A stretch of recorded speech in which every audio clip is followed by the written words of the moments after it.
Pasca menjadi pusat perbincangan di dunia maya, selebgram Joe Levana mendatangi kantor Satuan Lalu Lintas Jakarta Utara. Kedatangan Joe Levana untuk memberikan klarifikasi terkait video viral saat dirinya terjebak di jalur busway selama 4 jam. Sebelumnya Joe Levana terjebak dalam kemacetan dan tidak sengaja memasuki jalur busway di kawasan Pluit Penjaringan Jakarta Utara. Kemudian Joe Levana membuat video dirinya saat terjebak di jalur busway, berharap videonya viral dan para penumpang bus Transjakarta ramai kembali. Makanya saya sekarang ini klarifikasi, sebenarnya video itu dibuat karena saya tergerak dengan kendaraan umum di Indonesia di mana mereka itu menurut saya kurang exposure-nya. Saya ingin mengangkat exposure-nya untuk kendaraan umum. Atas kejadian tersebut, ya, sesuai dengan Undang-Undang Lalu Lintas dan Angkutan Jalan, Pasal 287 Ayat 1, yang bersangkutan, saudari LP ini kami lakukan penindakan dengan tilang. Pihak kepolisian menghimbau kepada masyarakat untuk mematuhi peraturan lalu lintas jika melanggar dapat merugikan diri sendiri dan orang lain. Dari Jakarta, Sofyan Firdaus, iNews melaporkan. Pemirsa, 4 wanita pekerja seks komersial PSK dan 1 orang pria muncikari terjaring razia di kawasan Tambora dan Grogol, Petamburan, Jakarta Barat, Rabu dini hari. Para wanita PSK meronta dan menjerit histeris saat hendak diamankan petugas Satpol PP Pemkot Jakarta Barat.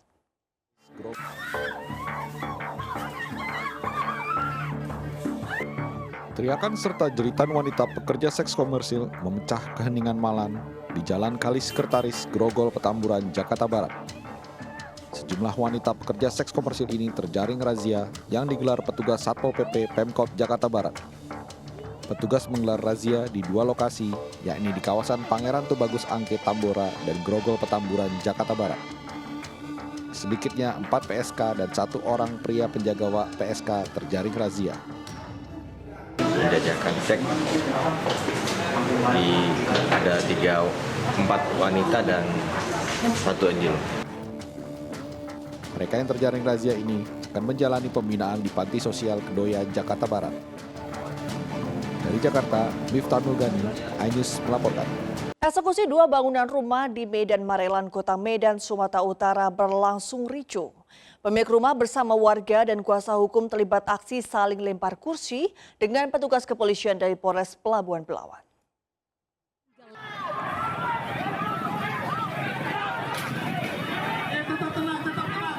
Aksi saling dorong hingga lempar kursi tak terhindarkan saat eksekusi pengosongan 2 unit bangunan rumah toko milik almarhum Darmin di Jalan Marelan Raya Pasar 5, Kelurahan Rengas Pulau, Kota Medan dengan petugas Polres Belawan. Sejumlah warga yang dituding menjadi provokator dalam kericuhan diamankan petugas kepolisian. Ahli waris Ruko menilai aksi eksekusi terkesan janggal karena cacat administrasi. Kasus ini bermula saat keluarganya meminjamkan dana ke sebuah bank, namun pembayarannya macet karena pandemi COVID-19 lalu. Dari situ sampai sekarang ini, proses yang perjalanan yang saya alamin banyak keganjilan. Banyak yang tidak sesuai. Dan saya sudah berupaya menyampaikan etikat untuk membayar dalam bentuk mengupayakan jual aset. Tapi kan itu butuh proses. Tidak segampang balik telapak tangan jual aset. Pemilik ruko berharap pihak bank dapat memberikan waktu lagi untuk pengembalian sisa hutangnya yang mencapai 3 miliar rupiah. Dari Medan, Sumatera Utara, Yuda Bahar, iNews melaporkan. Ratusan buruh koperasi TKBM Karya Pelabuhan Tarakan melakukan aksi protes di depan kantor KSOP kelas 2 Tarakan, Kalimantan Utara. Emosi buruh sempat tersulut lantaran masa tidak kunjung ditemui oleh pihak KSOP kelas 1-2 Tarakan.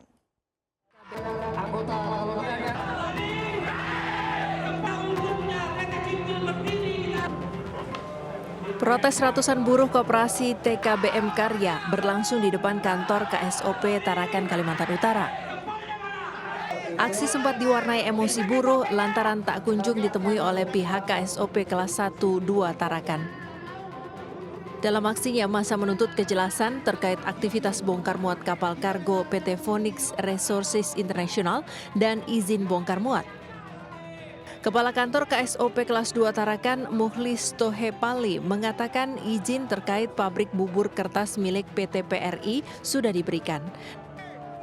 Namun demikian, mengenai aktivitas bongkar muat pelabuhan dapat digunakan jika ada kapal dari PRI sudah beroperasi sebagai pabrik bubur kertas.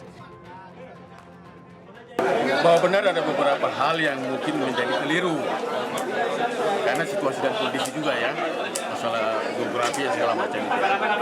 Nah ini mulai hari ini itu saya sebagai KSOP Kelas 2 Tarakan bahwa semua kegiatan harus sesuai dengan peraturan Menteri Perhubungan nomor 52 tentang kegiatan di TUP.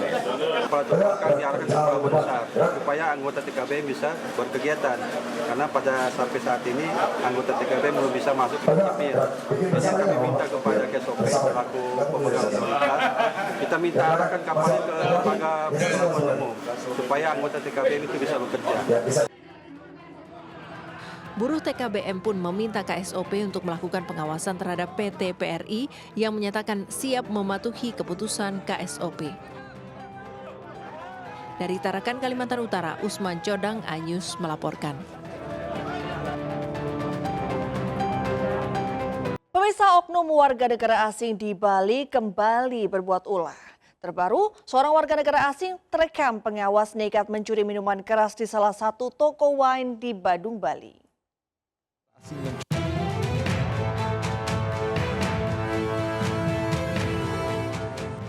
Seorang warga negara asing mencuri minuman keras di salah satu toko di kawasan Jalan Kunti, Seminyak, Kuta Badung, Bali. Warga negara asing yang belum diketahui identitasnya masuk seorang diri ke sebuah gerai minuman keras. WNA yang diduga berkewarganegaraan Prancis dengan cepat mengambil salah satu botol minuman pada etalase untuk dimasukkan ke dalam tas berwarna biru di lengan kirinya. Ironisnya, WNA perempuan yang mencuri sebenarnya pelanggan toko yang kerap berbelanja minuman keras di toko tersebut. Cuma disayangkan aja gitu, kok kayak gitu loh kelakuannya ya kan. Terus yang dicuri juga nggak seberapa, jadi jelek juga kan image WNA. Pasca pencurian tersebut, pihak toko pun menambah pengawasan terutama saat kedatangan konsumen. Dari Badung, Bali, Bagus Alip, iNews melaporkan. Pemirsa, penyidik Polda Jawa Barat berhasil menangkap 1 dari 3 buronan kasus pembunuhan Vina dan Eki. Penangkapan dilakukan Selasa malam di Bandung, Jawa Barat.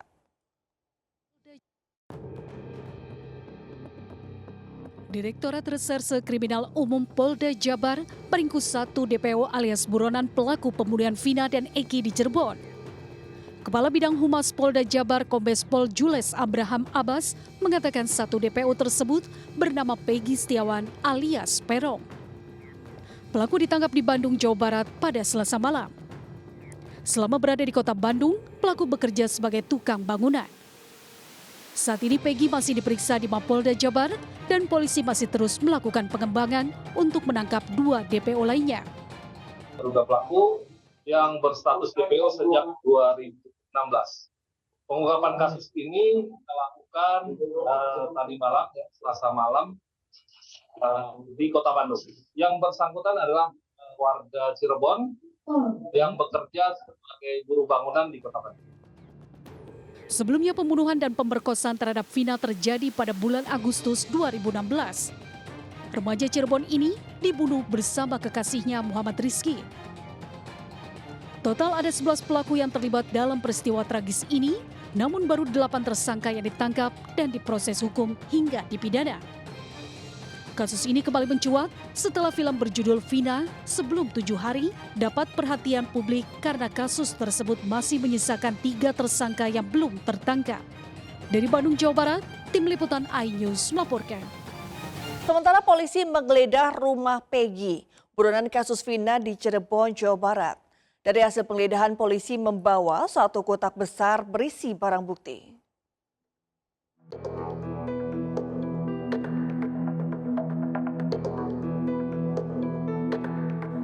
Rumah Peggy di Kepongpongan, Cirebon, Jawa Barat digeledah polisi.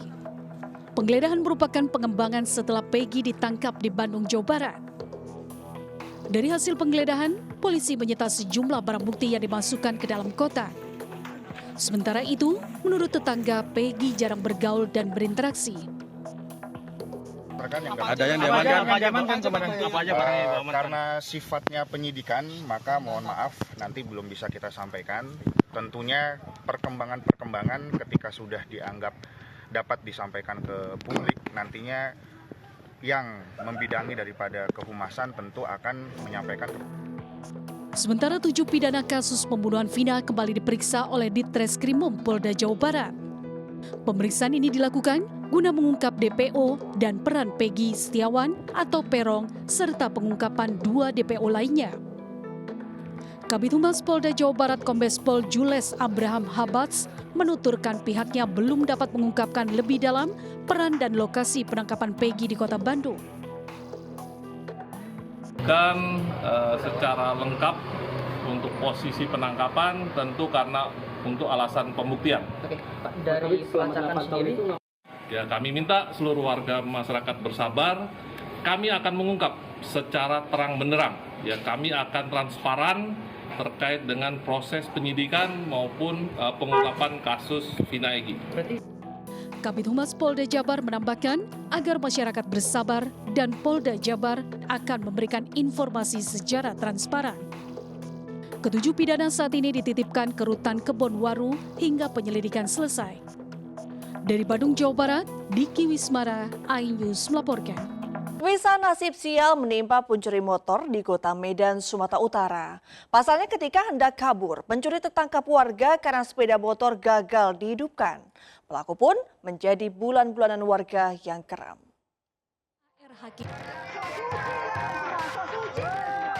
Pelaku pencurian motor mendapatkan hadiah bogem mentah dari massa di kawasan Jalan AR Hakim Medan, Sumatera Utara. Pelaku tertangkap warga karena motor metik yang dicurinya tak bisa dihidupkan. Padahal sebelumnya pelaku dengan cepat membuka kunci kontak motor metik yang diincarnya. Gak bisa di standarnya, tapi kami udah melihat, kami kejar dia, dapat lah. Saya gebuki dia, hanya datang orang rame-rame menggebuki. Proses evakuasi pelaku pun berlangsung dramatis karena warga semakin ramai menunggu pelaku.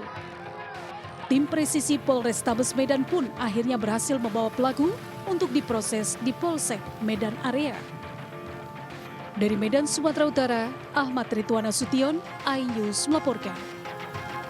Penjamretan agen perbankan di Rawalumbu, Kota Bekasi terekam CCTV. Komplotan pelaku beraksi dengan berpura-pura hendak bertransaksi, kemudian mengambil tas berisi uang tunai sebesar 20 juta rupiah. Penjamretan agen perbankan di Rawalumbu, Kota Bekasi pada Selasa sore terekam CCTV. Awalnya 2 orang pelaku datang berpura-pura hendak bertransaksi, meminta korban untuk keluar dari toko dengan alasan kondisi kakinya pincang sehingga tidak bisa turun. Ternyata keduanya hanya mengalihkan perhatian korban. Saat korban menghampiri keduanya, pelaku lain masuk ke dalam toko, mengambil tas yang berisi uang tunai sebesar 20 juta rupiah yang disimpan di dalam laci. Korban sempat memergoki pelaku hingga terjadi tarik-menarik. Naas, pelaku berhasil kabur membawa uang hasil rampokan. Dia buru-buru kabur, saya tahan, saya tarik, cuman karena saya lihat dia udah buka kan jaketnya, pikir dia nggak bawa apa-apa. Saya lihat HP juga masih full di sini, laptop juga nggak diambil, saya pikir dia nggak sempat ngambil. Terus pas saya cek di laci, tasnya udah nggak ada. Siswa SD di kawasan Jalan Laswi, Kota Bandung, Jawa Barat menjadi korban penjamretan. Dalam rekaman CCTV, nampak gerombolan siswa SD berjalan pulang. Pelaku menghampiri anak SD tersebut untuk pura-pura meminta tolong. Saat korban lengah, pelaku merampas ponsel korban dan melarikan diri. Dari Bandung dan Bekasi, Jawa Barat, tim liputan iNews melaporkan. Pemirsa, 2 orang tewas dan 15 orang lainnya luka-luka dalam kecelakaan bis yang mengangkut rombongan study tour di Jalan Tol Kabupaten Jombang, Jawa Timur. Diduga kecelakaan terjadi akibat supir bis mengantuk.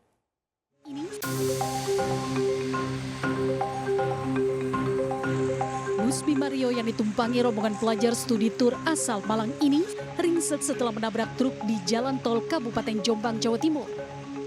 Dalam kondisi hancur, bus yang dikemudikan Yanto warga Blitar ini langsung diamankan oleh petugas ke kantor Satlantas Polres Jombang. Demikian juga dengan truk yang ditabraknya juga mengalami kerusakan parah di bagian belakangnya. Akibat peristiwa tersebut, kernet bus dan 1 orang guru meninggal dunia. Sementara 15 penumpang lainnya menderita luka-luka. Diduga peristiwa tersebut terjadi akibat sopir bus mengantuk. Sebanyak 15 korban luka dilarikan ke RS Basuni Mojokerto. Sementara korban tewas dibawa ke kamar jenazah RSUD Jombang.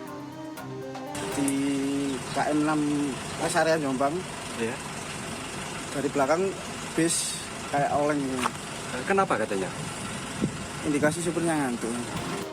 Sementara itu pasca kejadian, Kapolda Jatim Irjen Pol Imam Sugianto meminta Dirlantas untuk segera mengumpulkan semua perusahaan otobus atau untuk dilakukan pengecekan. Pokoknya saya menghimbau kepada para pemilik perusahaan-perusahaan bis itu waktu itu, mohon kepedulian terhadap kondisi fisik kendaraan itu betul-betul seperti ramcek, kondisi sopir, kendaraannya tidak tua-tua itu.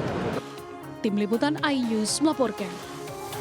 Pemirsa, bencana longsor yang menimpa Kabupaten Mamasa, Sulawesi Barat mengakibatkan kerusakan di 3 kecamatan. Selain memporak-porandakan rumah warga, longsor juga menyebabkan akses jalan nasional penghubung 2 kabupaten terputus.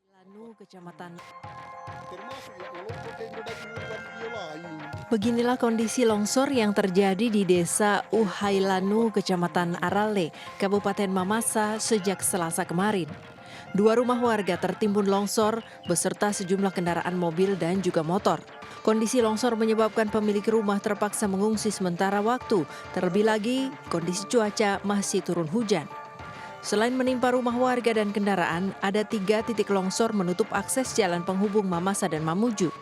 1 titik longsor setinggi 15 meter bahkan hanya bisa dilalui kendaraan roda 2 meski harus berjibaku dan memikul motor beramai-ramai demi melewati longsoran. Sejumlah petugas bahkan membantu pengendara motor untuk melintas di ruas jalan yang saat ini tertutup penuh longsoran dari tebing. Sedangkan 2 titik longsor yang sama sekali tidak bisa dilalui kendaraan ini berada di jalan penghubung Kecamatan Mambi dan Arale. Belum ada alat berat yang tiba di lokasi untuk membuka akses jalan. Ya, jadi kejadiannya ini sekitar tadi malam pukul 10 malam, dan ada beberapa rumah yang tertimbun di Dusun Kalintaho. Ya. Jadi kami harapkan untuk pemerintah segera mengambil tindakan. Dari data sementara, setidaknya 5 rumah di Kecamatan Bambang dan 2 rumah di Kecamatan Mambi rusak akibat tertimbun longsor. Dari Kabupaten Mamasa, Sulawesi Barat, Huzair Zainal, iNews melaporkan. Pemirsa, seekor sapi masuk ke jalan tol Kisaran 50 Asan, Sumatera Utara pada hari Selasa. Petugas patroli terpaksa terlibat aksi kejar-kejaran guna mengamankan sapi tersebut.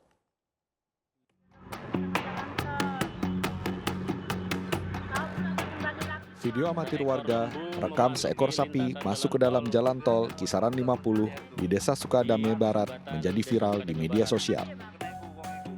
Seekor sapi dengan santai berlenggang di jalan tol. Petugas patroli jalan tol yang tiba di lokasi langsung mengejar sapi tersebut.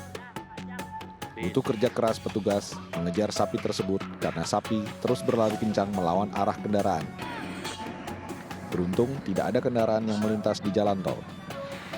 Sapi berhasil keluar jalan tol setelah pemilik ternak datang dan mengusir sapi. Menindaklanjuti video tersebut, Satlantas Polres Asahan melakukan patroli untuk memastikan tidak ada hewan ternak masuk kembali ke jalan tol. Pastinya kita akan koordinasi karena ada beberapa ruas itu yang ada terdapat CCTV. Selain itu kita juga akan berkoordinasi dengan pihak pengelola jalan tol ataupun dari pihak BJR untuk menginsentifkan patroli. Manakala ketika memang terdapat laporan lagi, kita pasti akan sama-sama kita mendatangi. Berikut juga kita akan mendata dari beberapa pemilik. Petugas menghimbau kepada pemilik ternak agar mengawasi hewan ternaknya saat mencari makan. Hewan ternak masuk jalan tol dapat membahayakan pengguna jalan. Dari Asahan, Sumatera Utara, Ulil Amri, iNews melaporkan. Yang memasuki libur panjang bertepatan dengan Hari Raya Waisak, diprediksi ada kenaikan volume pengendara hingga 780 kendaraan. PT Jasa Marga siap mendukung rekayasa lalu lintas bersama pihak kepolisian jika diperlukan untuk mengurai kepadatan. Pemirsa, memasuki libur panjang periode Hari Raya Waisak tahun 2024, arus lalu lintas diprediksi akan mengalami kenaikan volume kendaraan. Sementara itu PT Jasa Marga memprediksi kenaikan volume kendaraan yang meninggalkan kawasan Jakarta akan meningkat sebesar 6% dari lalu lintas normal, yakni di angka 780.000 kendaraan dari yang biasanya 730.000 kendaraan. Dan angka ini merupakan angka kumulatif yang didapatkan dari 4 gerbang tol utama, yakni gerbang tol Cikupa ke arah Merak, gerbang tol Ciawi ke arah Puncak, dan juga gerbang tol Cikampek Utama menuju arah Trans Jawa, juga gerbang tol Kalihurip Utama ke arah Bandung. Terutama kepadatan akan diprediksi akan terjadi pada ruas jalan tol yang berpotensi menuju ke kawasan destinasi wisata favorit masyarakat.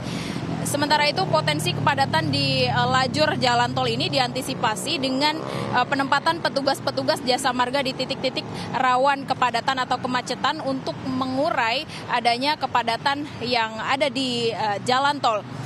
Sementara itu Jasa Marga juga siap untuk mendukung rekayasa lalu lintas jika diperlukan dengan atas diskresi pihak kepolisian untuk mengurai adanya kepadatan, yakni jika nanti diperlukan adanya rekayasa lalu lintas seperti kontraflow atau one way.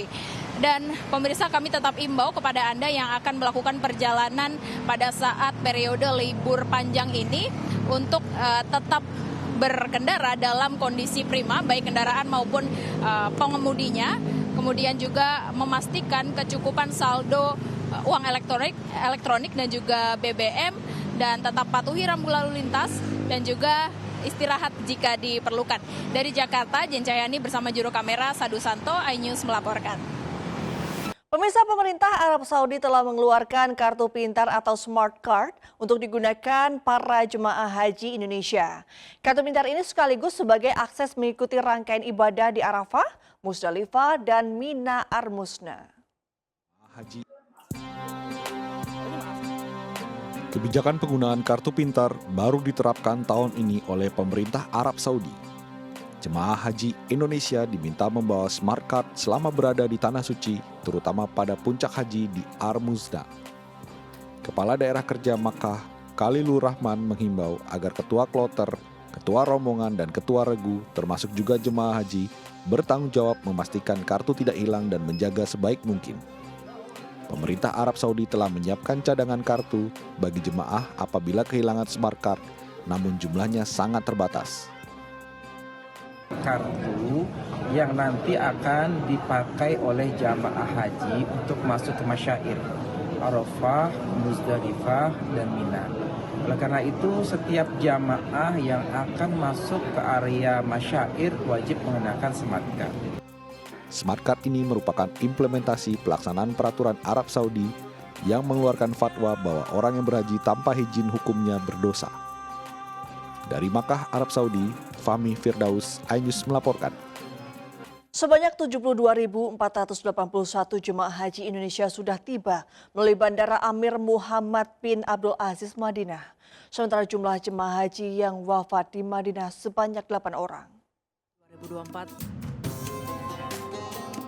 Berdasarkan laporan petugas penyelenggara ibadah haji PPIH Arab Saudi, Selasa 20 Mei 2024 pukul 9 malam waktu Arab Saudi atau Rabu 21 Mei 2024 pukul 1 dini hari waktu Indonesia Barat, jemaah haji sudah tiba melalui Bandara Amir Muhammad bin Abdul Aziz Madinah berjumlah 72.481 orang yang terbagi dalam 184 kelompok terbang. Sementara jumlah jemaah haji yang wafat di Madinah secara keseluruhan hingga hari ini sebanyak 8 orang. Hari ini, Rabu 22 Mei 2024, terdapat 19 kelompok terbang dengan jumlah jemaah haji yaitu 7.538 orang akan diterbangkan ke Madinah. Hari ini, Rabu 21 Mei 2024, jemaah haji yang diberangkatkan dari Madinah ke Mekah untuk melaksanakan umroh wajib sebanyak 7.795 orang. Semuanya tergabung dalam 20 kelompok terbang. Petugas penyelenggara ibadah haji atau PPIH Arab Saudi memastikan bahwa selama di Tanah Suci, jemaah haji Indonesia mendapat layanan catering yang diberikan setiap hari. Selama di Tanah Suci, jemaah mendapat makan sebanyak 3 kali sehari, yaitu makan pagi, makan siang, dan makan malam.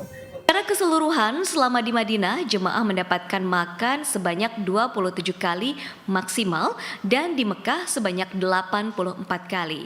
Dan selama berada di Arbuzna, jemaah mendapatkan 15 kali makan ditambah 1 snack berat untuk di Musdalifah. Untuk menghadirkan cita rasa Nusantara, bumbu yang digunakan berasal dari produk bumbu Indonesia. Tahun ini sudah lebih dari 70 ton bumbu yang didatangkan dari Indonesia, total kebutuhan lebih dari 200 ton. Ada 8 jenis bumbu yang didatangkan dari Indonesia, yaitu rendang, gulai, nasi kuning, nasi uduk, semur, sambal goreng, bumbu merah, dan juga bumbu dasar kuning. Dari Makkah, Arab Saudi, Suhud Nur Fadli, iNews melaporkan. Pemirsa, memiliki buah hati yang soleh dan soleha adalah keinginan setiap orang tua. Begitu juga dengan seorang bapak berasal dari Kebumen, Jawa Tengah. Di tengah keterbatasannya melihat, ia dapat mewujudkan mimpinya ke Tanah Suci Mekah berkat anaknya Sukanti yang rela menjadi pekerja migran di negeri jiran.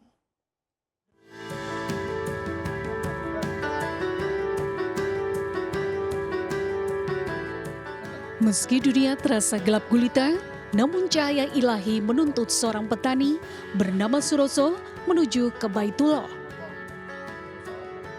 Ia menjadi tunanetra sejak berusia 8 tahun, tak menyurutkan niat Suroso menunaikan rukun Islam kelima. Sudah lanjut usia, kakek 84 tahun asal Kebumen, Jawa Tengah ini pun mendapati kursi prioritas saat mendaftarkan haji pada tahun 2018 silam. Contohipun dugi ten Madinah pripun Mbah perasaane Mbah? Saged ibadah ten Masjid Nabawi pripun perasaane? Nggih, biasa sehat. Sehat kula seneng kula prei-prei wingi nika siwane lah bukan mbok Marsidi nika. Dulu sakit, jadi kula terus jamangan teng mriko kali Marsidi. Teng mriki. Keberangkatan haji Suroso dibiayai oleh Sukanti, anak sulungnya yang merantau ke negeri jiran sebagai pekerja imigran. Dari Madinah, Arab Saudi, Suhud Nur Fadli, iNews melaporkan. Pemirsa, air berkah Waisak yang sebelumnya diambil dari sumber mata air Umbul Jumprit tiba di pelataran Candi Mendut, Kabupaten Magelang, Jawa Tengah. Usai menggelar puja bakti dan ritual pradaksina, air berkah Waisak kemudian disemayamkan dan disakralkan di dalam Candi Mendut. Nantinya air suci dan api dharma akan digunakan dalam perayaan Waisak di Candi Borobudur sebagai sarana puja.